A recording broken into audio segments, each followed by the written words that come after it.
본문의 말씀 의지해서 사무엘하 우리 15번째 시간인데요. 약함의 승리라는 제목으로 말씀을 전하도록 하겠습니다. 몇 년 됐죠?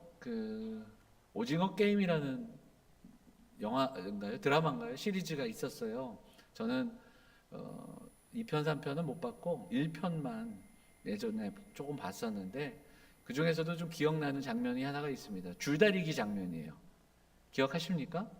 예, 못 보신 분들도 있을 텐데 뭐 설명을 뭐 자세히 할 필요는 없을 것 같고 이제 줄다리기 해갖고 지면 큰일 나요. 근데 어떻게 편을 짰는데 보니까 한쪽 편은 건장한 남자들로 다 이루어진 편이 됐습니다.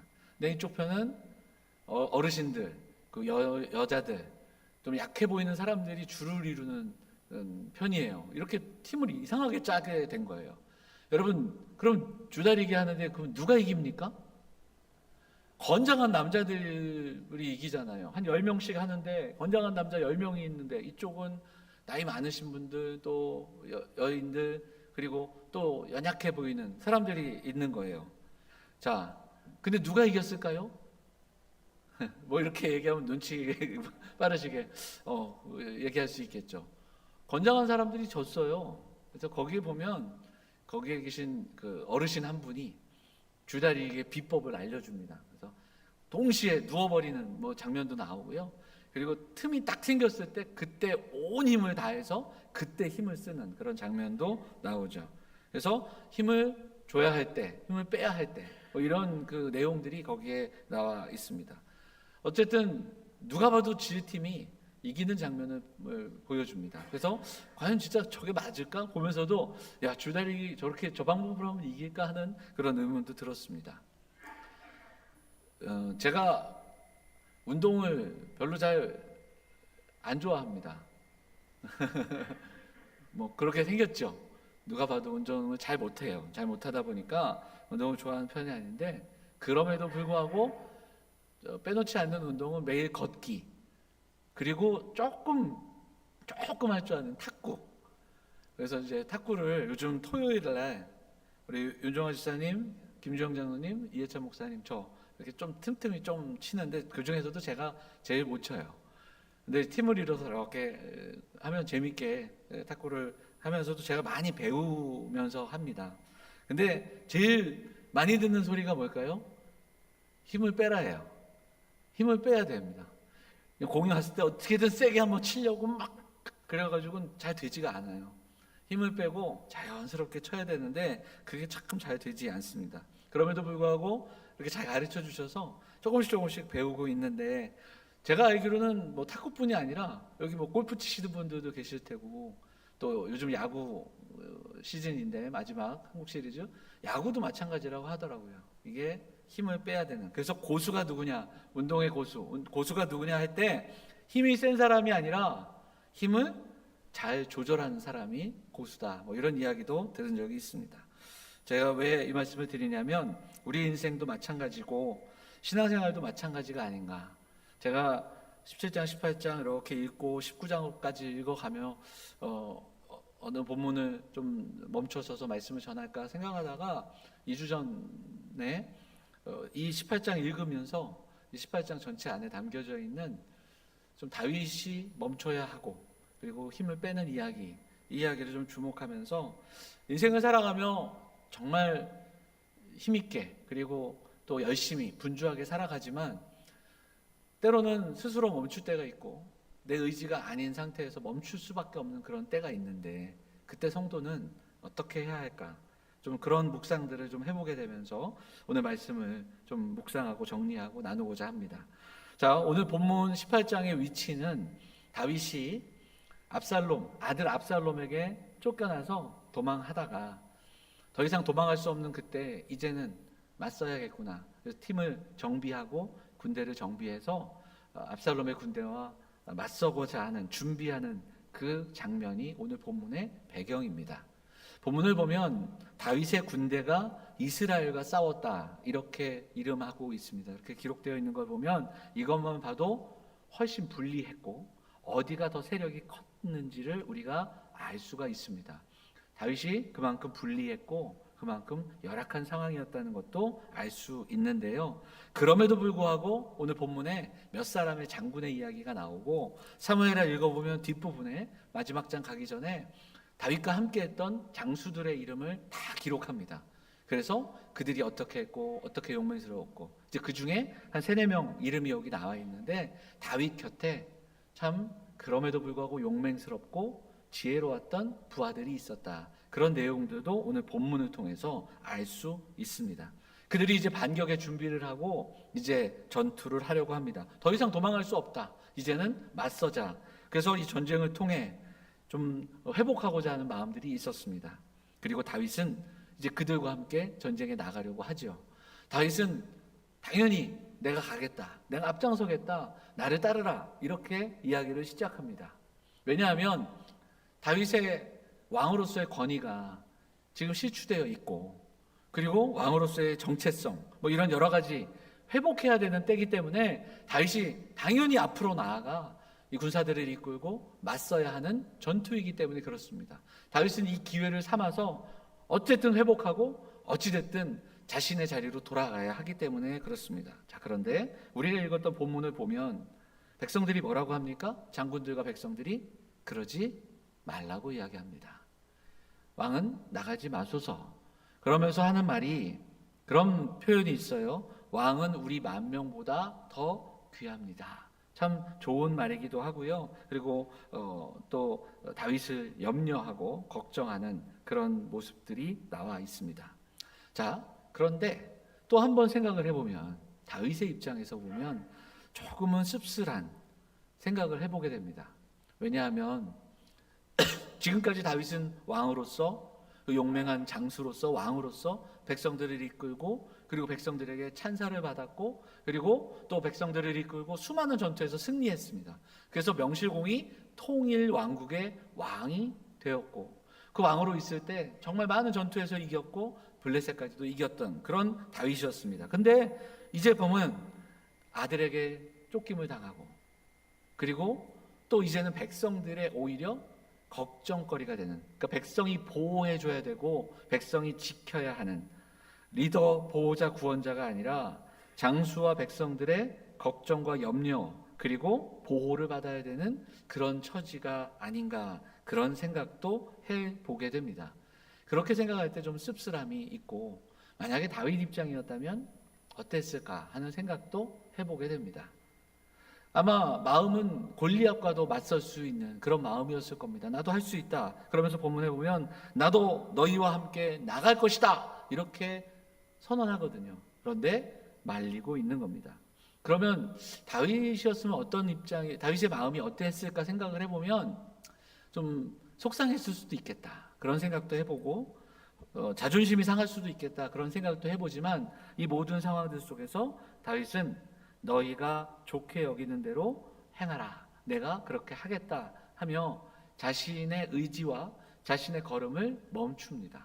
그리고 백성들을 격려하고 또 독려하면서 이 전투가 시작되는 것을 보게 되고요. 6절부터는 이 전투의 결과가 어떠했는가를 우리에게 들려주고 있다라는 겁니다. 다윗은 멈췄습니다. 자신의 의지와 자신의 마음을 잠시 멈추고 그리고 그 백성들의 이야기 그리고 백성들과 장수들의 말을 통해 하나님의 뜻을 듣고 또 하나님의 때를 기다리고 있습니다. 세상은 멈춤을 별로 좋아하지 않죠. 세상은 어찌됐든 전진을 좋아합니다. 세상은 성장을 좋아합니다. 그리고 또 세상 속에서 더 영향력 있게 더 많은 일들을 감당하지 않으면 오히려 그 멈춤은 그냥 멈춤이 아니라 퇴보, 물러남 이렇게도 이해할 수 있기 때문입니다. 그런데 성경은 우리에게 이 멈춤을 자주 이야기합니다. 성경에서 멈춤이라는 단어가 여러 번 나오는데 그 중에 하나가 히브리어로 사바스라는 단어인데 이 사바스는 안식이라는 의미가 있습니다. 멈춤, 그침. 그래서 안식이고요. 이 안식은 이미 우리가 안식일에 대해서 나눌 때 여러 번 나누는 이야기입니다. 마르바던이라는 여성 신학자가 있는데요. 이분이 쓴 책 중에 유명한 안식이라는 책이 있습니다. 그래서 이분이 안식에 대한 설명을 우리에게 들려주는데 그 중에 몇 구절, 두 구절 정도 찾아봤는데 한 번만 읽어보도록 하죠. 안식은 뭡니까? 자기가 스스로 하나님이 되려는 모든 시도를 멈추는 것이다. 이렇게 이야기합니다. 또 밑에 줄 한번 읽어볼까요? 안식은 무엇입니까? 하나님이 하나님 되시도록 나를 멈추는 것이다. 이렇게 이야기합니다. 구약에서 이스라엘 백성들이 광야를 헤맬 때 배가 고팠고 그 배고픈 백성들을 위해서 하나님께서 날마다 하늘에서 만나를 내려주셨습니다. 그런데 그 만나를 이렇게 거두는 방식에 있어서도 지켜야 할 것이 있었는데 그 중에 하나가 뭡니까? 7일째 되는 날 거두지 않는 겁니다. 그리고 6일째 거두고, 그리고 또 한 가지는 내가 거둘 수 있는 만큼 거둔 것에서 또 나누는 이야기들도 그 법칙에 담겨 있죠. 이스라엘 백성들이 시내산에서 율법을 받을 때 그 율법 안에 안식일을 거룩하게 지키라고 명령하셨습니다. 출애굽기에 나오는 안식일 지키는 그 말씀에는 창조주 하나님이 그치심을, 하나님도 멈추시고 그치셨다는 것을 강조하면서 안식일을 이야기하고, 신명기 5장에 나오는 십계명에서는 하나님께서 애굽에서 우리를 구원하셨음을 강조하며 한 번 더 그 하나님만 바라보는 안식을 강조하는 이야기를 듣게 됩니다. 만나를 거두는 백성들이 그랬을 겁니다. 이거 가지고 될까? 내일 만나가 내리지 않으면 어떡하지? 걱정했을 겁니다. 7일째 거는 어떻게든 6일째 거두어서 먹긴 하지만 7일째 되는 날 만나가 내리지 않았을 때 내일을 염려하고 걱정했을 겁니다. 그런데 그 다음날 하나님께서 약속하신 대로 또 만나를 주심을, 만나의 은혜를 경험하게 되죠.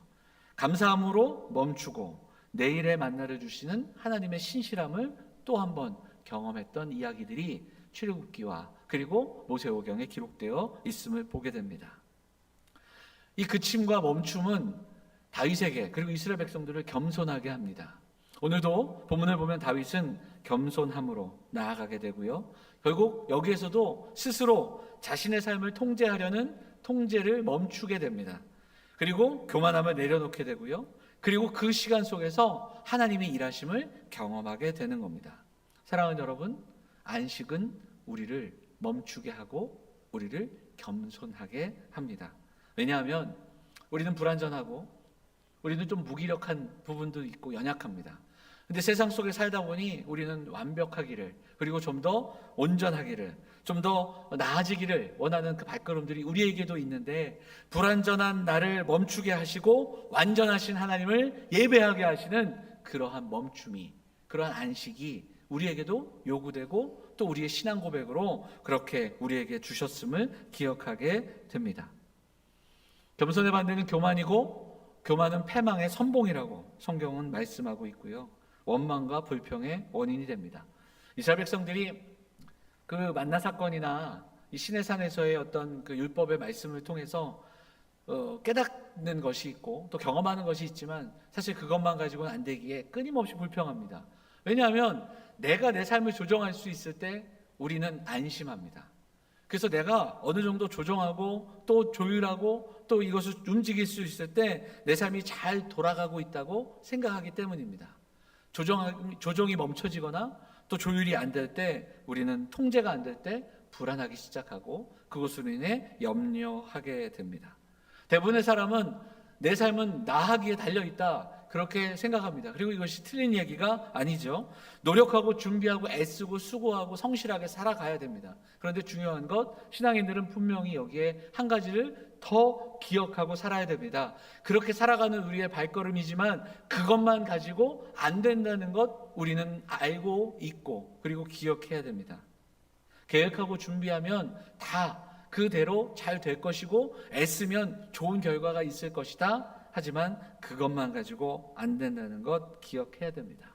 어제도 신방이 있었는데 젊은 가정에서 그 이야기 했습니다. 노력하고 수고하는 것 누구나 해야 하지만 하나님의 도우심이 있어야 되고 우리 가정에 또 우리 삶의 최종 결정권자는 하나님이심을 우리가 기억해야 한다라는 말씀 나누면서 이런 이야기를 했어요.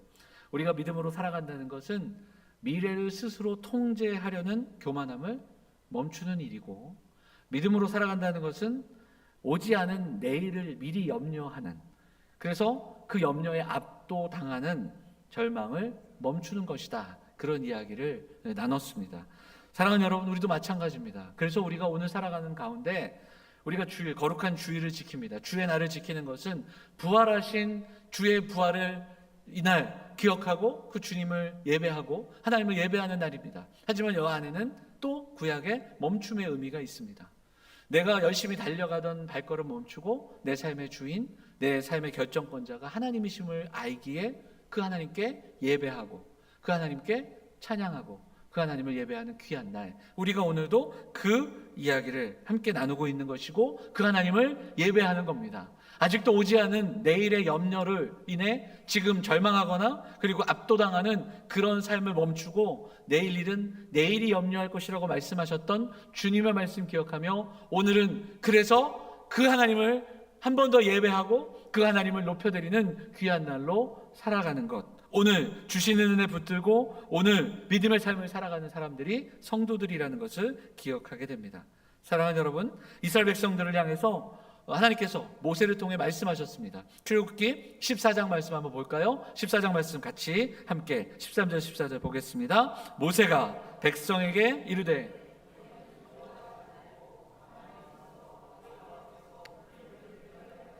구원을 보라. 너희가 오늘 본 애굽 사람을 영원히 다시 보지 아니하리라. 여호와께서 너희를 위하여 싸우시리니 너희는 가만히 있을지니라. 이 장면이 어떤 장면입니까? 앞에는 홍해가 넘실거립니다. 그런데 홍해를 어떻게 건너야 하지 걱정하고 있을 때 뒤에서는 누가 쫓아옵니까? 바로의 군대가 쫓아옵니다. 사면초가 어디로 가야 할지 모르는 그런 정말 절대절명의 위기 속에 하나님은 그들에게 뭐라고 말씀하십니까? 가만히 서서 여호와께서 어떻게 너희를 위하여 싸우시는지 보라 말씀하십니다. 가만히 서서, 이것은 무기력함이 아닙니다. 멍하니 서는 것이 아니라 하나님의 일하심을 바라보는 겁니다. 멈춰섰고 할 수 있는 것 없던 그때에 하나님이 일하고 계시는 겁니다. 그리고 그들 가운데 하나님의 구원을 보여주셨습니다. 이스라엘 백성들은 멈춰야 했고 오늘 다윗도 멈춰야 했습니다. 때로는 이것으로 인해 속상할 수 있고 이것으로 인해 낙심할 수도 있고 그리고 또한 이것으로 인해 무기력해 보일 수도 있습니다. 약하고 약해졌기에 내 힘만으로는 감당할 수 없는 그런 순간들, 내 힘으로 어쩔 수 없는 그런 멈춤의 시간들이 우리에게도 분명히 있다라는 겁니다. 그런데 다윗이 멈출 때 하나님이 일하십니다. 이스라엘이 멈출 때 하나님은 여전히 일하십니다. 이스라엘은 약하고 다윗은 약하지만 하나님은 강하십니다. 그래서 성도의 약함은 패배와 무기력이 아닙니다. 무능함이 아니라는 겁니다. 성도에게는 원치 않는 멈춤의 시간이 분명히 있습니다. 내가 열심히 달려오고 내가 애쓰고 수고했지만 어쩔 수 없이 멈추고 기다려야 하는 그 순간에 때로는 무기력함과 무능함과 또 나약함을 느끼고 그로 인해 절망할 수 있지만 성도는 그때 하나님을 주목하는 사람들입니다. 그때 하나님이 어떻게 말씀하시는지 그리고 하나님이 어떻게 일하시는지를 목도하는 사람들입니다. 그래서 성도의 약함은 절대로 패배가 아니라는 겁니다. 하나님이 일하시는 통로가 되는 겁니다. 오늘 장모님도 기도하셨지만 지금 그 2주 전 화재 이후에 참 여러 가지로 좀 불편하고 또 해야 할 일들이 참 많습니다. 10월 12일 새벽 4시. 정말 새벽에 전화 오면 정말 앞으로 더 놀랄 것 같고 아마 한동안 잊지 못할 겁니다. 또 그날 사실은 하루 종일 정신이 좀 나가 있었던 것 같아요. 이렇게 돌아보니까 제가 어떻게 무슨 생각을 갖고 있었는지 하루 종일 좀 그리고 이제 무엇보다도 새벽부터 나와서 애써셨던 성도들 그리고 또 수고하셨던 분들 또 준비했던 행사들 애쓰신 분들이 있는데 막 이런 여러 가지 것들이 참 마음을 이렇게 짓눌렀던 것 같습니다. 사실은 이 17장, 18장, 19장 본문에서 좀 다른 이야기들을 하려고 했는데 이 18장 읽으면서 다윗이 멈출 수밖에 없던 순간 그리고 다윗의 멈춤과 안식을 묵상했습니다. 그리고 이스라엘을 멈추게 하시고 다윗을 멈추게 하신 하나님께서 어찌 보면 우리에게도 이런 멈춤의 시간을 주신 게 아닌가 하는 생각을 해보게 됩니다. 더구나 아무도 없는 새벽, 그리고 전기로 인한 화재가 확산되지 않음을 다시 한번 감사할 수밖에 없고요. 제가 이제 서류를 띄워야 되니까 소방서도 갔었고 경찰서도 갔는데 소방서에서 그런 얘기 들었거든요. 자기들이 볼 때도 진짜 대단하다. 정말 큰 화재 될 뻔했다라는 이야기를 소방관들이 해주시더라고요. 그래서 서류 띄면서 기다리는 동안 여러 가지 이야기들을 나눴는데 그런 이야기, 더 큰 화재로 번지지 않았던 그 감사함을 한 번 더 기억해 보게 됩니다. 아무도 없는 새벽, 세콤이 제일 먼저 연락했지만 세콤이 지켜준 게 아니라 우리 하나님이 그렇게 지켜주셨고, 그러면서 그런 생각을 했습니다. 80주년 예배도 중요하고 기도회도 중요하고 음악회도 중요한데 저는 그런 생각을 해보게 돼요. 80년 동안 하나님이 이렇게 지켜주셨구나. 아무도 보지 않는 때 때로는 우리의 무기력함과 때로는 무능함과 때로는 갈라짐과 그리고 또 때로는 우리의 연약함들이 정말 있던 그 수많은 어두운 시간들, 아무도 보지 않는 그때에 우리 하나님이 눈동자같이 지켜주셨구나, 이런 묵상도 하게 되고 또 감사함으로 또 기도하게 됩니다. 사랑하는 여러분, 교회만 그런 게 아니라 인생도 마찬가지입니다. 누구나 멈춰야 할 때가 있고 때로는 정말 의도치 않게 정말 그런 시간들을 보내기도 합니다. 때로는 육신의 아픔으로 또 멈춤을 경험하기도 하고요. 때로는 경제적인 어려움들로 또한 이런 일들을 경험하게도 됩니다. 내가 왜 이렇게 무기력할까? 내가 무능할까? 이런 생각으로 사로잡혀 참 힘들고 어려울 때가 있는데, 그때 우리는 오늘 다윗과 더불어 이스라엘, 그리고 성경에 나오는 그 멈춤, 안식을 묵상할 수 있는 저와 여러분 될 수 있기를 간절히 소망합니다. 어찌 보면 성도에게 있어서 축복입니다. 성도가 그런 순간에 하나님의 은혜를 한 번 더 기억하고 안식을 묵상할 수 있다는 건, 이것은 하나님의 은혜이며 그리고 그 속에서 다시 한번 일어날 수 있는 용기를 얻을 수 있을 겁니다. 사랑하는 여러분, 사도 바울도 고린도후서에서 이 이야기를 우리에게 들려줍니다. 고린도후서 12장 한번 볼까요? 12장 9절 말씀인데요, 같이 한번 읽어보겠습니다. 같이 한번 읽겠습니다. 시작. 나에게 이르시기를 내 은혜가 내게 족하도다. 이는 내 능력이 약한 데서 온전하여 짐이라 하신지라. 그러므로 도리어 크게 기뻐함으로 나의 여러 약한 것들에 대하여 자랑하리니 이는 그리스도의 능력이 내게 머물게 하려 함이라. 사도 바울에게 몸에 질병이 있었던 것 같습니다. 구체적으로 어떤 것인지는 정확히 기록되어 있지 않지만 오랫동안 힘들었던 그 몸의 질병, 하나님께 기도했는데 하나님의 대답은 기다려라도 아니고 거절이었습니다. 그리고 네 은혜가 내게 족하다. 그러면서 하나님은 오히려 그 연약한 그 모습 속에 하나님께서 함께 하시고 주의 능력이 온전해진다. 그러니까 바울이 온전해지는 게 아니라 바울은 여전히 약하고 앞으로도 약할 건데 주님이 그 가운데 임하시고 함께 하시고 주께서 온전함으로 함께 하시는 그 은혜를 들려주고 계시다라는 겁니다. 우리의 연약함, 바울의 연약함이 바울의 강함으로 전환되는 게 아니라 주님의 온전함으로 선포되고 온전해지는 그 주의 능력을 말씀하고 있다는 겁니다. 세상은 강함과 성장과 그리고 또 더 많은 것들, 누리는 것을 자랑하고 더 빨리, 더 높이, 더 많은 것들을 통해 그 영광을 노래하지만 성경은 우리에게 그 이야기 하지 않습니다. 때로는 우리가 연약하고 때로는 약해 보이는 그때 주의 능력이 온전해질 수 있다는 이 놀라운 사실, 이 비밀을 다시 한번 기억하면서 말씀 붙들고 기도하는 성도들 되시기를 간절히 원합니다. 그래서 우리가 이 말씀 붙들고 기도할 때 먼저는 내 인생의 조종석, 내가 내 삶을 조정하고 그리고 내 삶을 주관하고 내 삶을 모든 것들을 만들어가는 그 통치하는 그런 노력을 멈춰야 한다는 사실을 기억해야 됩니다. 그리고 그 조종석을 하나님께 맡겨드릴 수 있는 저와 여러분, 그리고 주의 몸 된 교회도 이 교회의 머리 되시는 예수 그리스도께 정말 온전히 맡기고 주님 바라보고 주님께 더 나아가는 그러한 믿음의 공동체, 사랑하는 영암교회가 될 수 있기를 간절히 소망합니다. 그때 우리의 낮아짐, 우리의 멈춤은 패배가 아니라 하나님이 일하시는 여백이 될 수 있다라는 사실 믿고, 교회가 때로는 어려운 일을 당하고, 가정이 어려운 일을 당하고, 그리고 때로는 내가 또 연약한 가운데 여러 가지 일들을 경험할 수 있지만, 그때 우리를 빚어가시고 일하시는 하나님의 그 선하신 손길을 바라보고 주목하는 저와 여러분 될 수 있기를 간절히 소망합니다. 사랑하는 여러분, 세상은 우리의 멈춤을 패배라고 이야기할 수 있고, 우리의 느린 걸음을 또 무능력하다 이야기할 수 있지만, 그러나 우리도 그러지 않아야 합니다. 우리도 역시 많이 힘을 줍니다. 힘을 주다 보니까 내 힘으로, 그리고 힘을 써서 하다 보니까 함부로 판단하게 되고, 또 함부로 또 말하게 되고, 분석하고 판단하고 책망의 말을 더 하게 됩니다. 성경은, 그리고 오늘 말씀은 저와 여러분에게 그렇게 이야기하는 게 아닐까요? 힘을 좀 더 빼라.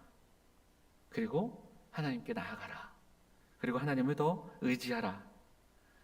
내 힘 억지로 안간 힘 쓰지 말고 하나님이 하시는 일들을 조금 더 주목하라.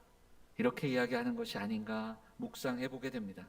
사랑하는 여러분, 우리의 약함이, 우리의 멈춤이 하나님의 일하심으로, 그렇게 하나님의 강함으로 나아가는 놀라운 우리의 사랑하는 믿음의 공동체, 사랑하는 성도들의 삶이 되시기를 간절히 소망합니다. 장례가 어제 오늘 있잖아요.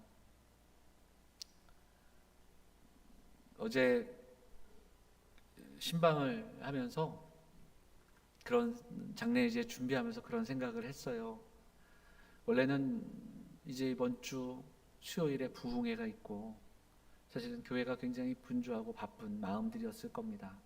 그런데 다 우리 부흥회 좀 연기했거든요. 그리고 행사들도 멈추고, 이제 그러다 보니까 성도들 돌아보게 되고 신방을 하게 되고, 어제는 그동안 하지 못했던 우리 환우 신방을 하게 된 거예요.